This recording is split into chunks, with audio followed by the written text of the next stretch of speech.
Hoje nós estamos continuando, na verdade hoje nós vamos encerrar. Nós fizemos 3 mensagens, se não me engano, 3 ou 2 sobre discipulado, e hoje eu vou encerrar e nós teremos mais 2 partes sobre discipulado na primeira EBD de dezembro e na segunda EBD de dezembro. Hoje nós vamos encerrar a parte do discipulado na característica do caráter de você como um discípulo de Jesus, ok? Nós falamos nos cultos sobre o que é ser um discípulo de Cristo, o que a Bíblia aponta sobre isso, e qual o caráter, a característica e a forma que um discípulo se comporta para com o seu Senhor. Portanto, hoje nós vamos falar sobre isso. E nas 2 primeiras EBDs de dezembro, então nós vamos tratar do discipulado como um ato de auxiliar outras pessoas a seguirem a Jesus. Quando nós pensamos na palavra discipulado, nós temos que pensar ela nessas 2 esferas. Na primeira esfera, o que é ser um discípulo de Cristo, ou seja, como é o discipulado seu para com o seu mestre, de como seguir a Jesus, e em uma outra esfera, como que nós então aplicamos e vivenciamos isso na prática da igreja diária, que é o que nós trataremos na EBD. E hoje eu quero tratar de uma parte muito clara acerca da vida de um discípulo de Cristo, que tem a ver com o seu eu, o seu ego. Quero fazer uma sugestão de livro bem pequeno, bem simples, 45 páginas, do Timothy Keller, Ego Transformado. É um livro, em certa medida, que usei como base para a pregação de hoje. Queria que tivessem a oportunidade de lê-lo. É um livro pequeno, mas que pode ajudar muito você a entender um pouquinho acerca de você mesmo, do seu eu e do seu ego. E eu quero usá-lo um pouco hoje como referência na pregação. Gálatas capítulo 2, verso 20, verso 20, e é só o 20 mesmo. O apóstolo Paulo, inspirado pelo Espírito Santo, nos diz assim: fui crucificado com Cristo. Assim já não sou eu quem vive, mas Cristo vive em mim. A vida que agora vivo no corpo, vivo-a pela fé no Filho de Deus, que me amou e se entregou por mim. Feche teus olhos no seu lugar, vamos orar juntos. Santo Deus e Pai, nós te louvamos e te adoramos pelo privilégio que temos de nos reunir como igreja, estar aqui na sua presença e ouvir a tua palavra e sermos conduzidos para mais perto de ti. Ao mesmo tempo pedimos, como teus filhos, como teus discípulos, que possamos ter realmente uma transformação no nosso caráter, no nosso ego, no nosso ser, para que sejamos conformados e transformados através do teu evangelho em uma sadia identidade de um discípulo seu. Ajuda-nos, Senhor, a colocar em ordem as nossas lutas, as nossas crises, o nosso sentimento, por vezes exagerado, de alta estima ou de baixa estima. Ajuda-nos, Senhor, a entender quem somos, quem o Senhor nos criou para ser, e nos dá liberdade e alegria em desfrutarmos dessa realidade na nossa vida. Esse é o nosso desejo e essa é a nossa oração, no nome santo de Jesus. Amém e amém. Esta passagem que li, ela faz parte de uma perícope, ou seja, de um contexto maior, que eu vou fazer uma breve exposição e fazer aplicações diante disso. O apóstolo Paulo, ele estava em Antioquia, e lá então ele se encontrou com o apóstolo Pedro, que veio a Antioquia. Antioquia, assim como Jerusalém, nos primeiros anos do cristianismo, eram aquilo que nós chamamos de um QG, de um quartel-general do cristianismo naquele período. E Paulo, quando estava lá em Antioquia, e se encontrou com Pedro, houve uma circunstância muito adversa. Pedro estava comendo com os gentios. O que eram os gentios? Os gentios eram os cristãos que não eram judeus, que eram pessoas que haviam se convertido do paganismo, se convertido de circunstâncias distantes do povo judaico e que por fim não tinham a mesma forma de alimentação, de vestimenta, das purificações, das regras judaicas. E lá estava Pedro, se banqueteando com as pessoas naquele lugar, comendo, até que então chegaram alguns outros irmãos, agora judeus, e vieram para partilhar daquele momento de comunhão com o povo de Deus. E naquele momento, ao ver essa circunstância, Pedro, junto com Barnabé e alguns demais judeus, se afastaram daquela circunstância, se colocaram de lado, demonstrando-se que não tinham uma participação ou um envolvimento efetivo com algumas daquelas pessoas. E Paulo escreve a carta aos Gálatas, porque o povo da Galácia, aqueles cristãos nessa cidade, eles estavam deixando se envolver e se levar novamente por as coisas supérfluas da lei, como festas, como alimentação, como circuncisão e como elementos que haviam sido já realizados em Cristo Jesus, coisas que eram sombras. E Paulo, ao ver a atitude de Pedro, o apóstolo Pedro, bem como a atitude de Barnabé, que estavam junto, se separando dos gentios, Paulo, quando viu aquilo, Paulo exortou Pedro. O verso 14, metade do verso 14 diz assim: você é judeu, mas vive como gentil e não como judeu. Como, portanto, pode obrigar gentios a viverem como judeus? O texto fala que quando Paulo viu que estava acontecendo e que aquilo era uma hipocrisia. Era uma hipocrisia. Era uma hipocrisia por quê? Porque eles haviam sido alcançados pelo Evangelho. A identidade deles, a natureza deles, o ego deles, o eu deles, havia sido transformado pelo Evangelho. E não deveria ser mais sustentado pelo que as pessoas pensam de você. E nem mesmo pelo que você pensa de si mesmo. Mas pelo que o Evangelho fala de você. A hipocrisia é um tipo de máscara que as pessoas vestiam em festas ou em alguns rituais para aparecerem ser o que não eram. Era uma luta de demonstrar visivelmente que o seu eu exterior era diferente do seu eu interior. E Paulo fala que ao ver aquilo, Paulo exorta Pedro.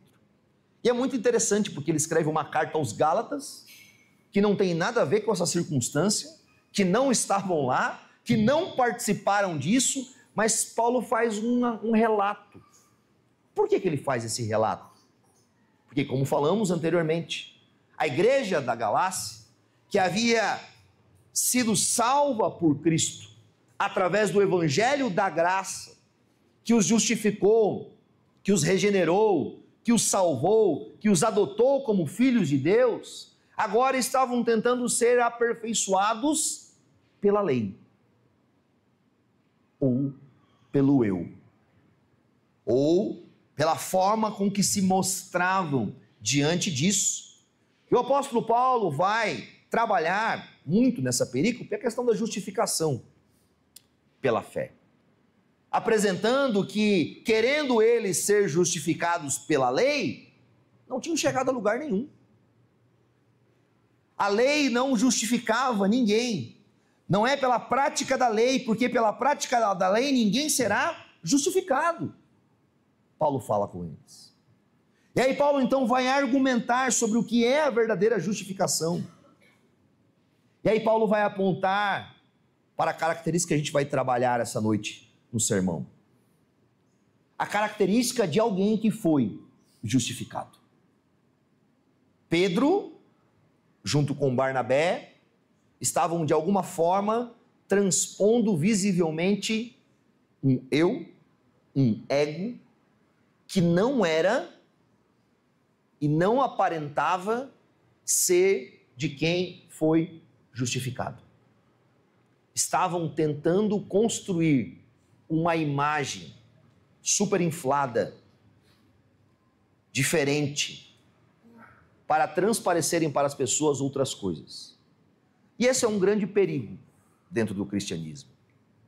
Paulo, como nós bem lemos o texto, fala: fui crucificado com Cristo. Fui crucificado com Cristo, ou seja, estou eu, a minha pessoa, quem eu sou, não está mais de forma nenhuma desassociado do Senhor. Cristo foi colocado em uma cruz, exposto pela vergonha, pela ignomia, por todas as condições adversas. Ele sofreu, se humilhou, se colocou numa posição totalmente que é difícil até de retratarmos humanamente. Quem sou eu agora para querer viver com uma aparência que mostre que eu sou grande, que eu sou diferente, que eu sou maior ou melhor do que as pessoas? Pedro, Barnabé e todos nós, nenhum de nós foi justificado mediante a nossa boa índole, ou as nossas boas práticas, ou porque nós lavamos as mãos antes das refeições, como eles faziam, aqueles judeus. Nenhum de nós foi justificado por isso. Portanto, nenhum de nós deve usar esses artifícios humanos para superinflar o nosso eu, para nos demonstrar maiores do que as pessoas. Duas coisas aqui importantes para nós. Quero pegar um texto em Romanos, capítulo 6, você pode abrir lá comigo. Hoje eu vou perambular por alguns textos, onde o apóstolo Paulo, em Romanos 6, capítulo 1, ele vai falar um pouco, Romanos capítulo 6, verso 1, o apóstolo Paulo vai tratar sobre uma diferença entre o velho homem e o novo homem. O velho homem que é natural, que está em Adão, que é caído, que tem o seu eu não regenerado. Em contrapartida, ele quer fazer um paralelo com o novo homem. Paulo diz assim no verso 1 do capítulo 6, Romanos: que diremos então? Continuaremos pecando para que a graça de Deus aumente? De maneira nenhuma. Nós, os que morremos para o pecado, como podemos continuar vivendo nele? Ou vocês não sabem que todos nós que fomos batizados em Cristo Jesus, fomos batizados em sua morte, portanto fomos sepultados com ele na morte, por meio do batismo, a fim de que assim como Cristo foi ressuscitado dos mortos, mediante a glória do Pai, também nós vivamos uma vida nova. Se dessa forma fomos unidos a ele, na semelhança da sua morte, certamente seremos também na semelhança da sua ressurreição, pois sabemos que o nosso velho homem foi crucificado com ele, para que o corpo do pecado seja destruído, e não mais seja escravo do pecado, pois quem morreu foi justificado do pecado. Até aí, o apóstolo Paulo está chamando a atenção da igreja de Roma. Talvez alguns irmãos da igreja em Roma estavam retornando a uma vida pecaminosa, semelhante à do velho homem. E Paulo faz uma exortação a isso, que nós não deveríamos voltar a uma escravidão do pecado, porque essa escravidão do pecado era uma característica da natureza caída, da natureza pecaminosa, de um eu não transformado, de um eu que tentava ainda justificar a si mesmo, e se tornava escravo. E aqui é o primeiro ponto do nosso sermão. O nosso anseio de ter uma consciência, uma imagem, uma autoimagem, ou até mesmo uma autoestima, pode ser muitas vezes um grito do velho homem dentro de nós. Por quê? O primeiro ponto. Porque muitas pessoas se tornam escravas da sua imagem. Se tornam escravas de tentar transparecer e mostrar para as pessoas, seja por meio de uma autoestima elevada, mas seja por meio também de uma baixa estima. Seja por meio de uma característica, por vezes até de uma falsa humildade, para demonstrar-se como alguém com dificuldades, com as suas lutas diante disso. E nós temos uma crise entre a autoestima e a baixa estima. Uma crise de uma identidade que não se encontra. Porque uma identidade que não está crucificada em Cristo nunca se encontra. O ego natural, ele tem algumas características. Uma delas, presta atenção nisso, ele é vazio. Nós fomos feitos pelo Senhor e para o Senhor. Fomos feitos para a sua glória, para sermos vasos de honra ao Senhor, para sermos pessoas que demonstram através da nossa vida, da nossa existência, a majestade do nosso Deus. Há um senso dentro do nosso eu que pode ser única e exclusivamente satisfeito e preenchido de forma plena pelo Senhor. E um ego vazio do Senhor é uma crise. Por quê? Porque é como se nós tentássemos encher um balão, por exemplo, com pedras. Nunca fica plenamente preenchido, fica com um formato ruim e você mal consegue manuseá-lo. A nossa pessoa, criada pelo ser divino chamado Deus, é criada por Ele para ser a imagem e semelhança dele, para refletir o caráter de Deus, para ser como Ele é, para ter a nossa medida da estatura semelhante à medida da estatura de Cristo. E quando o nosso ego, em certa medida, é vazio, sem Deus, tudo o que colocamos lá para nos trazer uma satisfação, uma autoimagem e um prazer, fica chacoalhando de um lado para o outro, sem sentido, sem se encontrar. Um discípulo de Jesus foi crucificado com Cristo. Não é mais ele quem vive, é Cristo que vive em mim. Ou seja, se no decorrer da sua vida cristã, você mesmo sendo transformado pelo Senhor, regenerado pelo Senhor, você querer sustentar no seu interior uma imagem que não coaduna com a imagem do Senhor, o que vai acontecer com você? Deixa eu falar para você. Crise. Crise. Crise de autoexistência. Crise de identidade. Crise de sei lá o que nós poderíamos dar o nome. Por quê? Porque o Senhor lhe fez para Ele. Para Ele. E enquanto você tentar estipular a sua imagem, o seu caráter, a sua vida, sem Ele, vazio do Senhor, o que vai acontecer? Ilusão. Muitas coisas vão ser sem sentido. E o que nós fazemos diante disso? Em alguns momentos, nós tentamos encher o nosso ego. E ele se torna super inflado. Como que isso acontece? Nós queremos nos parecer mais do que nós somos. E isso, presta atenção, isso nem sempre é o quesito do orgulho, de ser grande, de ser maior, de ser bem visto. Também é. Mas ele tem os dois extremos. Tem o extremo do orgulho, e a gente conhece o orgulhoso.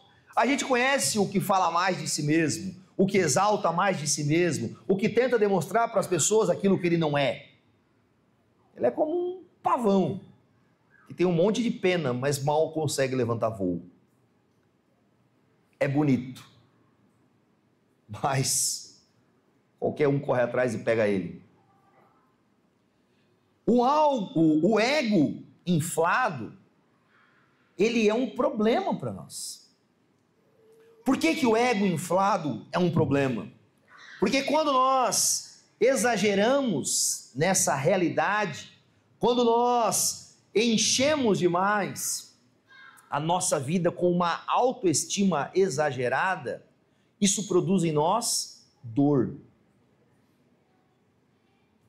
Você já viu quando a gente machuca uma região do nosso corpo, ela fica inchada.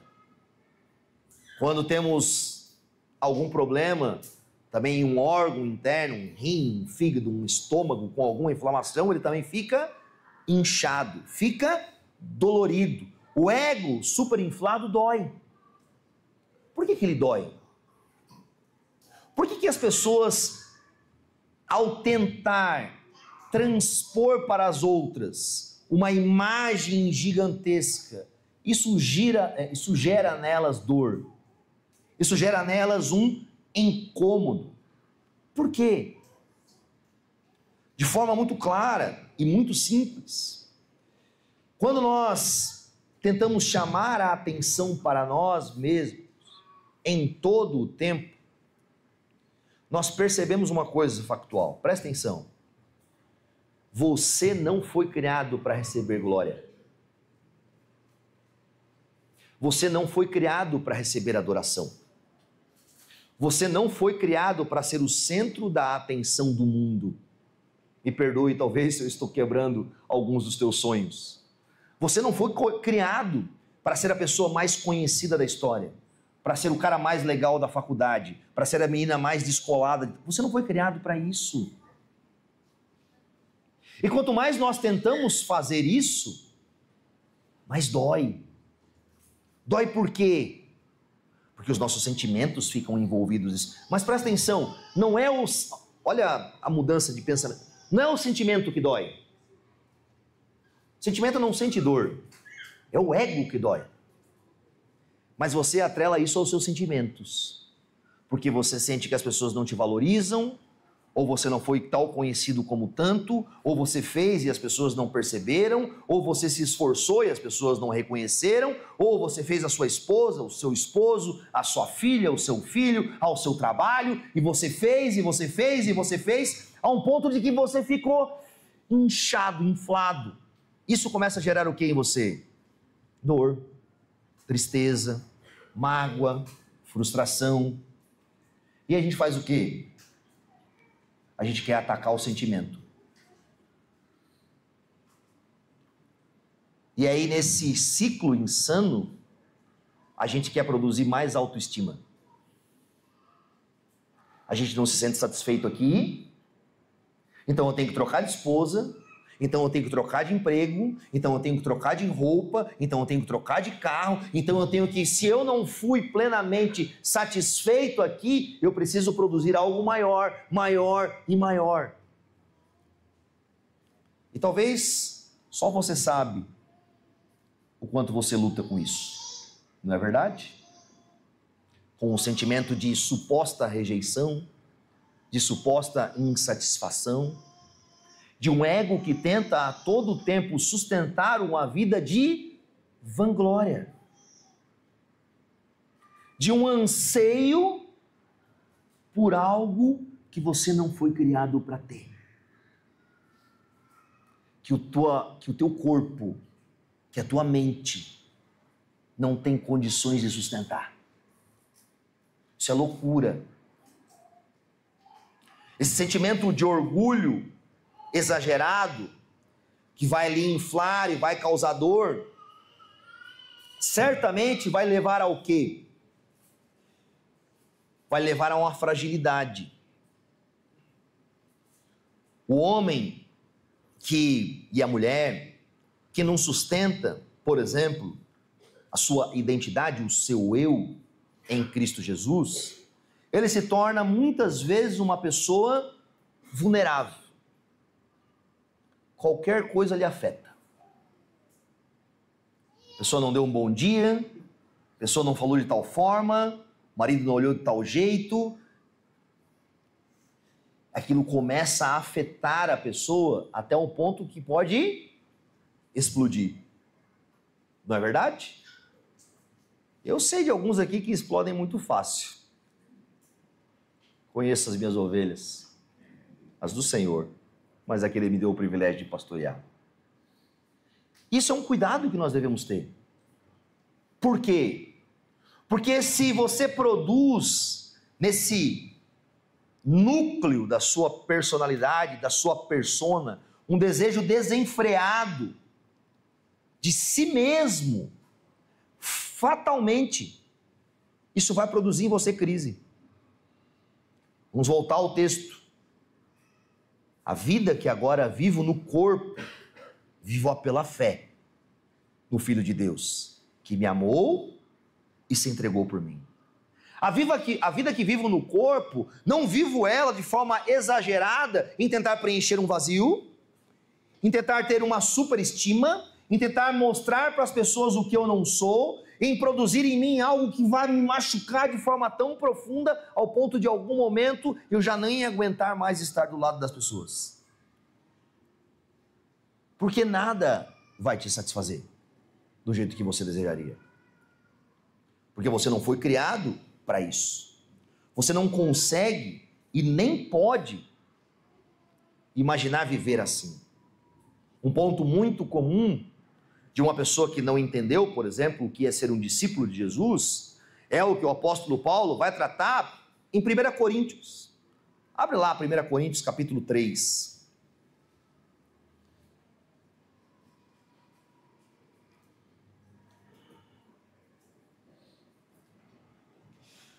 Verso 21. Paulo fala sobre isso, defendendo o seu apostolado na carta aos Coríntios, onde, de alguma forma, os irmãos da igreja de Corinto esperavam que Paulo fosse isso, esperavam que Paulo fosse aquilo. Paulo precisa defender muitas vezes quem ele é diante disso, e Paulo fala, portanto, ninguém se glorie em homens, verso 21. Porque todas as coisas são de vocês, seja Paulo, seja Apolo, seja Pedro, seja o mundo, a vida, a morte, o presente, o futuro, tudo é de vocês, e vocês são de Cristo. Capítulo 4, verso 6, Paulo diz, irmãos, apliquei essas coisas a mim e a Apolo, por amor de vocês, para que aprendam de nós o que significa, não ultrapasse o que está escrito. Assim ninguém se orgulha a favor de um homem em detrimento de outro. Pois quem torna você diferente de qualquer outra pessoa? O que você tem que não tenha recebido? E se recebeu, por quê? Se orgulha. Como se assim não fosse. Paulo está tratando algumas coisas aqui nessa carta, que valem a pena a tratar desse caráter nosso para um discípulo de Jesus. Primeiro, o apóstolo Paulo está olhando para essa realidade de uma igreja que criou alguns mestres maiores do que o outro, eu sou desse, eu sou desse, eu sou daquele, pessoas que colocavam em homens a sua expectativa ou o meio pelo qual eles observavam e falavam, olha, eu preciso suprir o que aquela pessoa fala de mim, ou a expectativa dela, seja ela Paulo, seja ela Apolo, seja ela o Fabrício, seja ela a sua esposa, o seu esposo. Presta atenção, o seu eu, o seu ego, não foi criado para suprir ou se sujeitar ou ter que, de alguma medida, ser o que as pessoas querem que você seja. E isso deve ser um cuidado para nós. Aos casados, preste atenção nisso. Aos casados. É muito comum, dentro do casamento, nós criarmos uma cultura de que eu estou vivendo ali em tempo integral para suprir ou para, de alguma forma, atender a expectativa do outro. E não que a gente não possa suprir e atender o outro, mas a gente não pode criar uma cultura de que você, por exemplo, está ali única e exclusivamente como um sujeito àquilo. Porque isso também vai te cansar. Assim como as pessoas tentam suprir as expectativas dos pais, da sociedade, da cultura, das redes sociais, do que foi imposta por você, por valores que não tem nada a ver com você. Fui crucificado com Cristo. Assim já não sou eu quem vive. Se você tentar em todo momento estipular a sua existência como um discípulo de Jesus, através do que as pessoas fomentam e colocam sobre você, você vai se frustrar. O apóstolo Paulo, de forma muito categórica, está trabalhando isso, dizendo: olha, irmãos, eu apliquei essas coisas a mim e a Apolo. Ninguém se orgulhe a favor de um homem em detrimento do outro. Cuidado com isso. Cuidado com esse caráter exacerbado de você colocar uma expectativa irreal de que você tem que, porque você está aqui na igreja X, ou na igreja Y, ou no trabalho X, ou no trabalho Y, eu preciso suprir a expectativa daquelas pessoas. E por vezes nós, para fazermos isso, fazemos como Pedro. Somos hipócritas. Não é verdade? Não falamos a verdade, não vivemos a verdade, nos desgastamos de forma irreal, porque sustentamos a nossa identidade de discípulos de Cristo, não no Cristo, mas nas figuras externas, que podem até se aparecer com o caráter de Cristo, mas não são o verdadeiro Jesus Cristo. Se você, esposa, esposo, coloca a sua expectativa irreal totalmente dentro do seu marido, certamente você vai se frustrar. Se coloca dentro da sua esposa, certamente você vai se frustrar. Se você vive para isso, para se orgulhar através de homens ou de mulheres, certamente você vai sentir dor no seu eu. Porque não é isso que um discípulo de Jesus foi chamado a viver. E quantas vezes nós nos desgastamos com isso. Quero falar um pouco sobre a baixa autoestima. Porque quando a gente fala sobre ego, muitas vezes a gente pensa apenas na autoestima. Mas a baixa estima, ela também pode ser um pecado de um ego corrompido. Uma pessoa, por exemplo, que está em Cristo, foi redimida pelo Senhor, foi salva, justificada pelo sangue do Cordeiro, e cria na sua identidade, na sua vida diária, uma ideia equivocada de que nunca ela pode ser satisfeita, nunca ela pode ser alegre, e ela torna-se para outras pessoas sempre uma característica, um caráter de que ela nunca pode alcançar um padrão, e ela vive dessa forma. Isso vai te escravizar. Isso vai te levar a uma existência totalmente distante daquilo que o Senhor, na cruz, fez por você. Você não pode criar uma identidade em que tudo para você, por exemplo, é algo em que é desvalorizado, é sem sentido. Por quê? Porque se Jesus te amou e verteu sangue por você na cruz de Cristo, e recebeu na família de Deus, ele incluiu você na família de Deus, isso para nós deveria ser um senso de muita alegria, e de muito prazer, e de muita compreensão, mesmo que em dias difíceis. Então a Bíblia não está falando não está nos chamando nem para baixa estima, nem para alta, ela está nos chamando para um equilíbrio. E qual é o equilíbrio? É o equilíbrio da humildade cristã no Evangelho. Esse equilíbrio da humildade não é pensar menos de si mesmo ou mais de si mesmo, não. É pensar em si à luz do Evangelho de Cristo.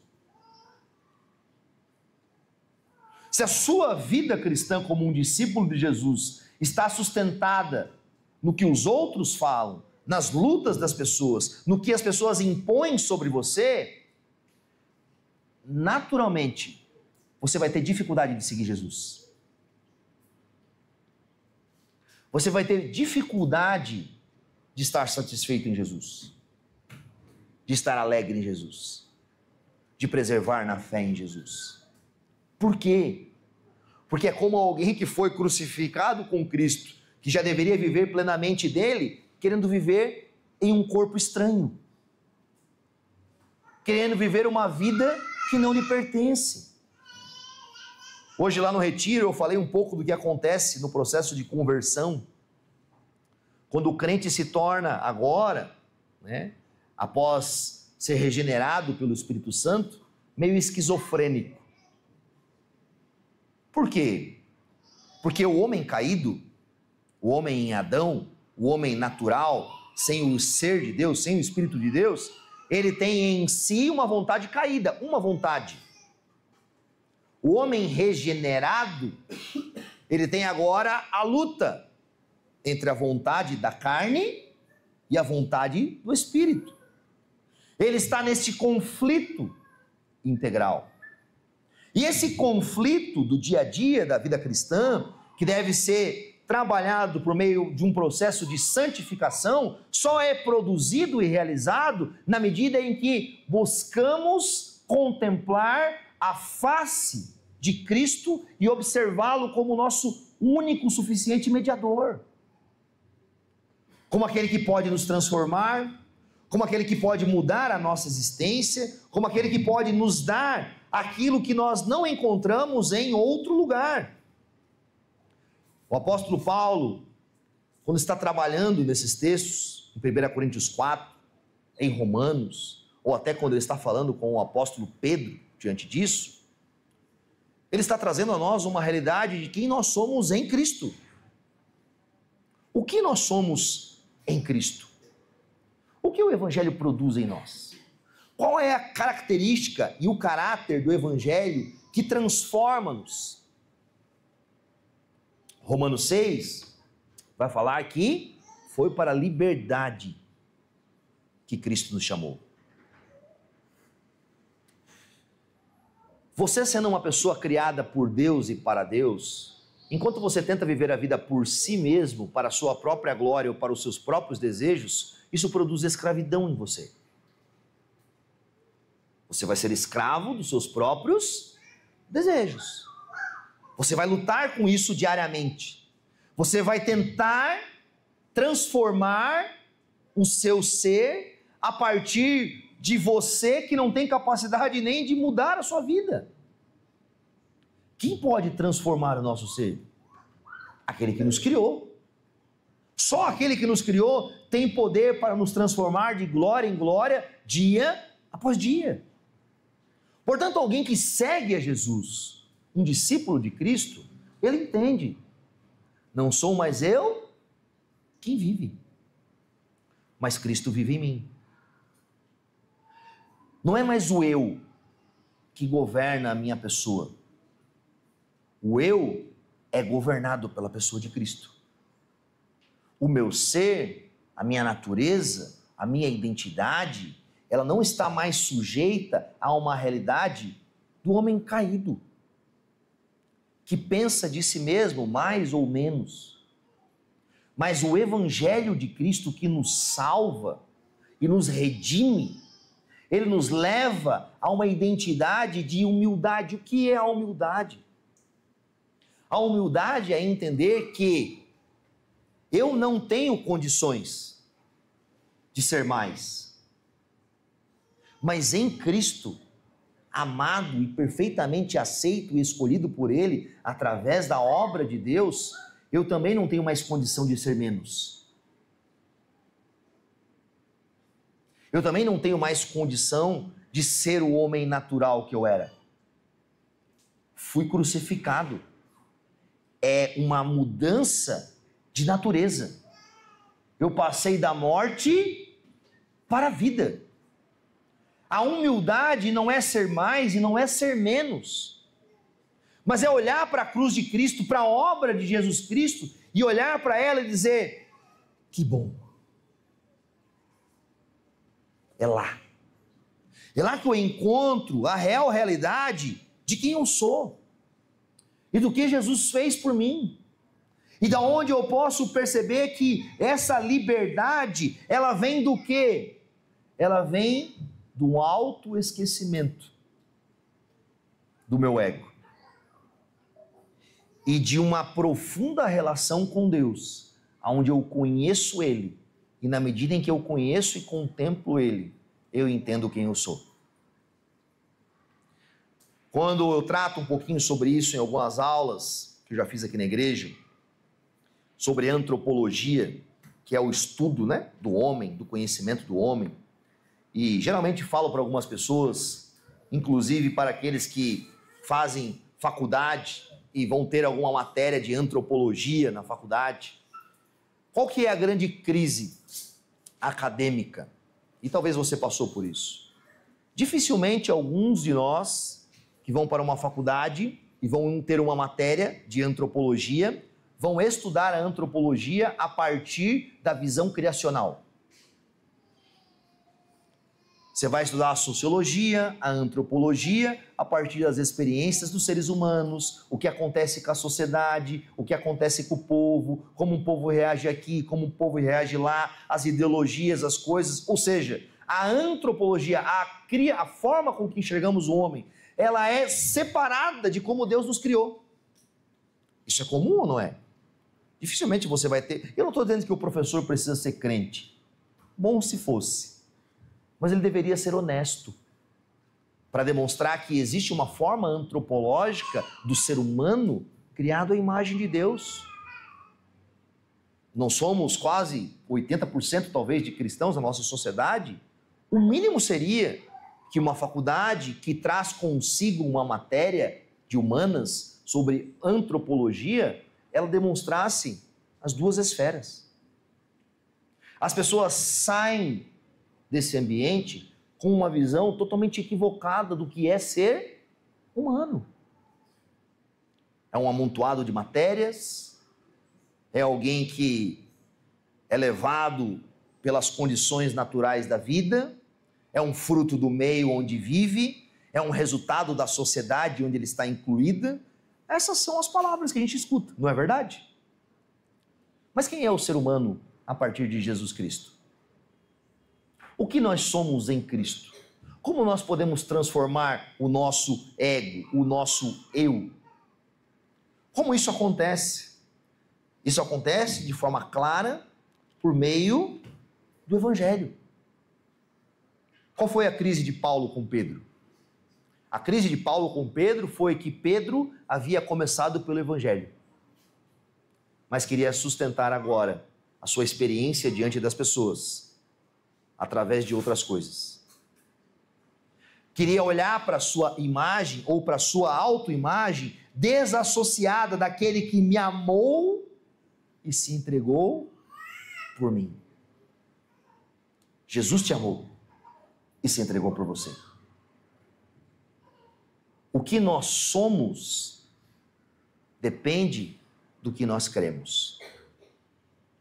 Se a nossa fé não é a fé convicta num Deus que enviou o seu próprio Filho, que veio na forma humana para colocar-se no seu lugar e receber o castigo que era seu, para que você fosse justificado, e sendo justificado, tendo a consciência apaziguada, agora tendo paz com Deus, e não precisando superinflar ou fazer qualquer outro malabarismo de hipocrisia para ser o que você não é, você nunca vai compreender a sua natureza. A vida que agora vivo no corpo, vivo pela fé no Filho de Deus, que me amou e se entregou por mim. Algo que é extremamente importante e nós não deveríamos deixar de lado. Quando Cristo se entrega na cruz, o que acontece? Quais são as palavras de Jesus? Está consumado. O que está consumado? Jesus, ele está recebendo sobre si o castigo da ira de Deus, ok?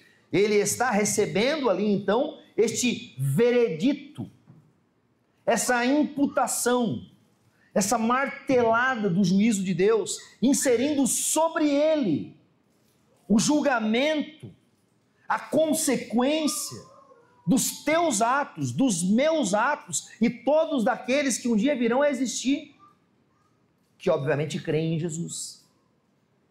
Jesus está na cruz, levando consigo as nossas transgressões, o nosso pecado, mas ele está levando no seu corpo, ele está levando o veredito anunciado por Deus contra os pecadores. As nossas ações foram ruins, o nosso desempenho não foi do melhor, mas como eu creio que Deus me ama e que Cristo me substituiu na cruz e me escolheu, eu tenho a convicção de que esse veredito, que às vezes eu ainda tento sustentar no meu ego, foi crucificado com Cristo. Eu não preciso mais impor sobre mim uma falsa expectativa de querer me justificar diante das pessoas e parecer ser o que eu não sou. Porque Cristo se pareceu realmente comigo, se identificou comigo, para que o meu ego e o meu eu não dependesse mais de mim, para que a minha autojustificação, para que a minha autoexposição, para que a minha imagem não dependesse das minhas boas obras, não dependesse do meu exercício hipócrita de querer ser ou não ser coisas distintas para que eu seja aceito aqui ou acolá, em qualquer outro lugar. O veredito da cruz de Cristo garante o teu desempenho. O veredito da cruz de Cristo garante as tuas ações. O veredito da cruz de Cristo garante a tua imagem diante do Deus genuíno. O que Paulo está tratando no texto e o que eu quero aplicar isso para nós hoje é o quê?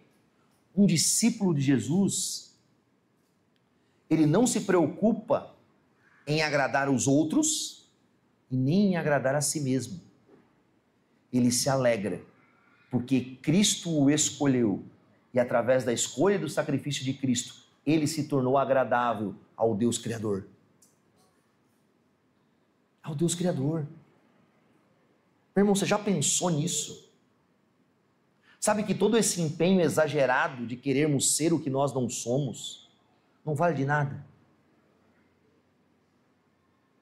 Sabe, às vezes a gente se empenha, faz, pinta, aborda, tem esse exagero de ser ativista, de fazer coisas, isso, e a gente se torna cansado, a gente se torna triste, frustrado, porque a gente está esperando a justificação, ou a satisfação, ou nos tornar agradáveis para as pessoas que não nos criaram. E não que a gente não possa fazer o bem para as pessoas, mas não como esse exagero de achar que é isso que vai satisfazer a nossa vida.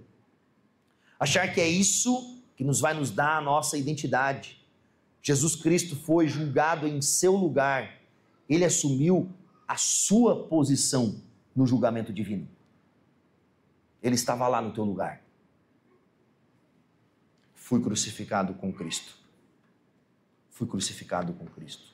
O meu eu, o meu desejo de grandeza, ou o meu desejo de ser conhecido, ou qualquer coisa disso que eu tento produzir na minha vida, não tem sentido mais. Não é mais necessário. Crer em Deus é ser sustentado por um Deus que nos escolheu, nos salvou, nos amou e que não nos abandonará por causa do nosso desempenho hoje.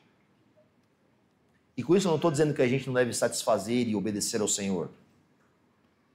Mas diferente da vida que vivemos nesse mundo, tentando desempenhar papéis para sermos aceitos em todos os lugares da sociedade, fomos declarados justos diante do Senhor e aceitos na eternidade ao longo do grande e precioso Deus, através de alguém que cumpriu no meu lugar o que o meu eu nunca cumpriria.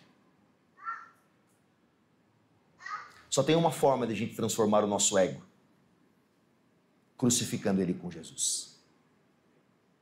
Tendo a consciência e a convicção de, como discípulo de Jesus, não que eu não deva fazer o bem, não que eu não deva agradar meu esposo, minha esposa, meus filhos, no meu trabalho, não é isso. Eu devo fazer, mas não pelo que eu posso reter, mas sim por quem eu já sou em Cristo Jesus. Isso muda a nossa perspectiva. De verdade, isso muda. Sabe, meus irmãos, vou falar para vocês, eu tenho certeza e convicção de que muitos de vocês passam lutas no casamento, no trabalho, na faculdade, com os filhos, com isso, com aquilo. E eu não quero de forma nenhuma fazer comparações, porque eu sou pastor, passo lutas também. Todos nós temos as nossas lutas, não é verdade? Todos nós temos. Mas eu quero falar algo para vocês que eu também agora é uma luta minha. É aprender a ser satisfeito em Jesus todos os dias. É aprender que as lutas diárias, breves e momentâneas, nunca vão nos separar do amor de Deus que está em Cristo Jesus.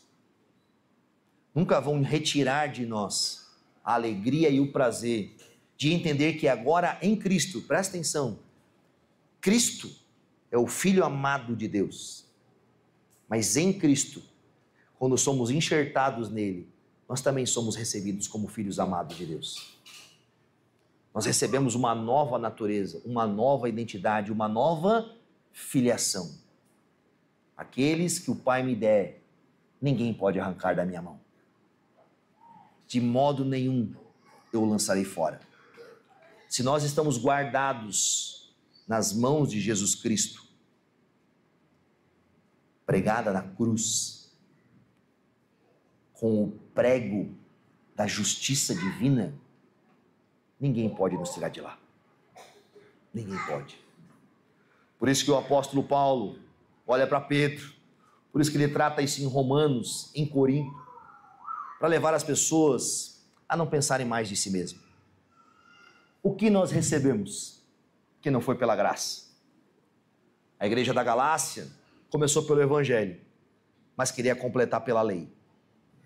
Uma das grandes crises da nossa vida é nos esquecer que se você está vivo hoje aqui, se você veio até aqui, se você tem fôlego de vida, é para louvar o Senhor. É porque existe um Deus que está cuidando da sua vida hoje, que não tirou os olhos de você, que está sustentando o teu respirar em todos os momentos. Você não é tão bom assim para sustentar a tua vida. Meus irmãos, eu tenho certeza que muitos aqui têm muitos livramentos para dizer. Você não é. Não se orgulhe. Não crie em você uma autoimagem de que você tem o melhor trabalho, ou você é o mais competente, ou você é a pessoa que tem mais desempenho, ou você é maior do que os outros, esse sentimento de comparação. Não. Se você está aqui, se você está vivo, é pela graça do Senhor que tem te sustentado. E isso deveria fazer-nos refletir, porque um discípulo de Jesus, enquanto ele tiver o seu eu, o seu ego, o seu caráter, a sua identidade sustentada em outras coisas a não ser na cruz de Cristo, ele vai ter muita dificuldade de viver. E dificilmente, quando a gente falar na EBD lá para frente, ele vai poder ajudar outras pessoas. Porque ele não é alguém satisfeito em si mesmo. Ele está lutando com a própria vida. Mas agora aqueles que foram crucificados com Cristo têm prazer em ajudar outros irmãos. Porque quando nós praticamos esse autoesquecimento, nós temos a tendência de conhecer mais as pessoas e cuidar delas. Quer conhecer uma pessoa humilde?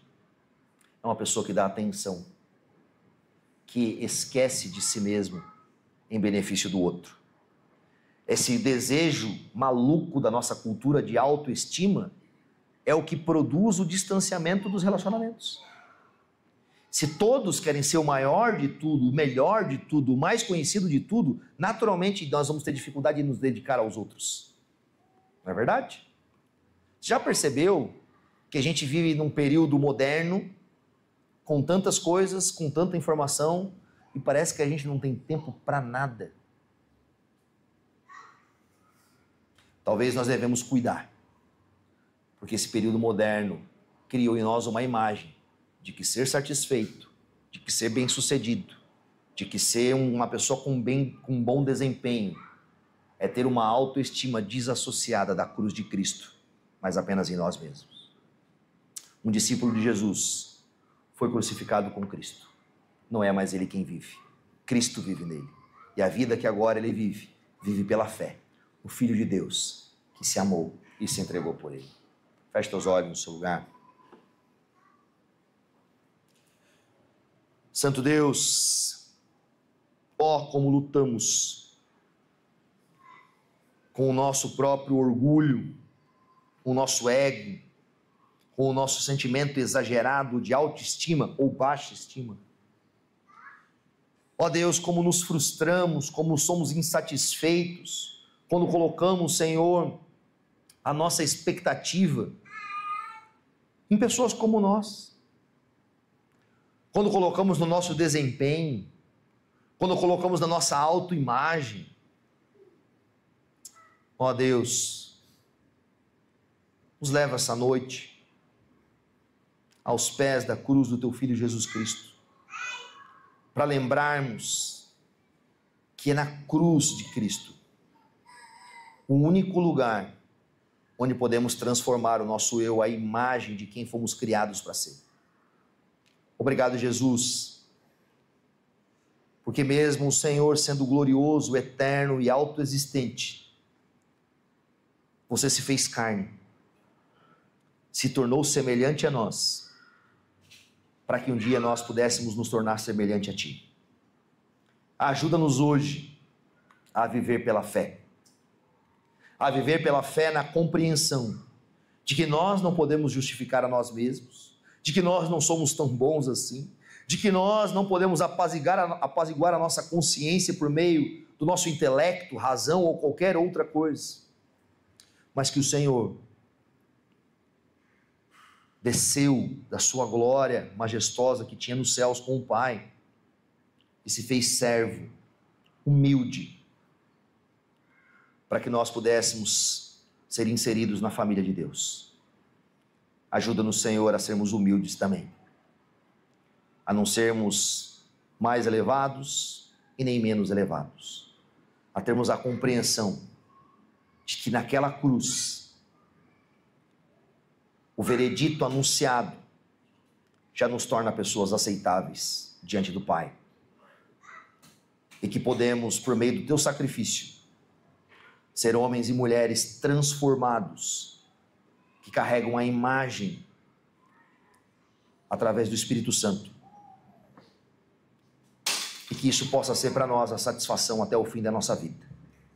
No nome santo de Jesus que nós oramos. Amém e amém. Dá uma salva de palmas.